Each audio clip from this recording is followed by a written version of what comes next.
ఎవరు న్యాయం చేస్తలేరు. మా బతుకే మాకేం మేము బతుకుతున్నాం కానీ ఇప్పుడు 3 సార్లు పెద్ద మనిషి మావేని గోపినాథం అంటే బతుకు ఏమన్నా మార్చలేదా?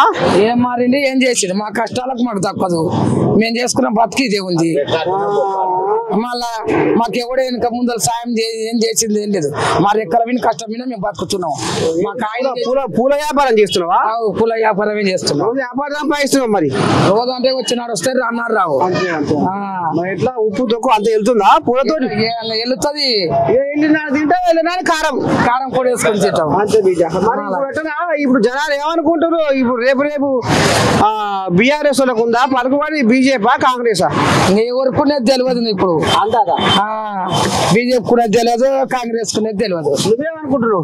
మాకు ఎవడన్నా 10 రూపాయలు సాయం చేస్తే వానికే ఓట్లేస్తాం. వాళ్ళు సాయం చేయాలి, ఈ సాయం చేయాలి. ఓటుకు బయట చేయాలంటున్నావా? అవును. మళ్ళా మాకెవరు ఇప్పుడు ఓటు కాదు, మా కష్టం వ్యాపారం తీసుకున్నా ఓటు ఎవరు ఇయ్యలే. ఆనాడు ఇయ్యలే, ఈనాడు ఇయ్యలే. మా కష్టం మీద మేము బతికినాం.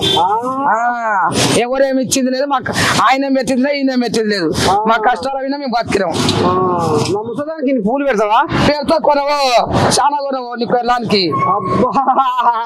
ఇంత రావసక్కని మనిషిని చూసినావా?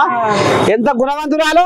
ముసలిదానికి పూలు అయితే తమాషా పెడతా అంటుంది. మరి ఏమైనా పసలు ఎలా ఉట్టిగానే కొనవో ఏమవుతుంది? నువ్వు నిండా 100 బతక మంచిదే. మా మనవరాలు ఇక కరువు కాలం చూసి పాప ఆమెకు కడుపులా కష్టం బాగా పుచ్చడు దుఃఖం నెలకొని ఉంది కాబట్టి తిడుతుంది. అందుకనే ఎవరేం చేయకపోయాని. మళ్ళీ ఎవరు చేసిరి? ఆయన చేసినా ఈయన చేసినా మేము చేసుకునే పొద్దున్న లేస్తే తెలంగాణ లేస్తే ఇదే బతుకు, ఇదే చేపలు అమ్ముకొని ఇదే పూలు అమ్ముకొని బతకలే. మాకు ఎవరేం పెట్టిండ్రు? ఆయనే వచ్చిందా ఈయన పెంచిందా? మాకు ఎవరేం వాళ్ళ దిక్కు నుంచి రాలే, వీళ్ళ దిక్కు నుంచి మాకు 10 రూపాయలు అదేమి లేదు. మా కష్టం మీద మేము బతికినాం.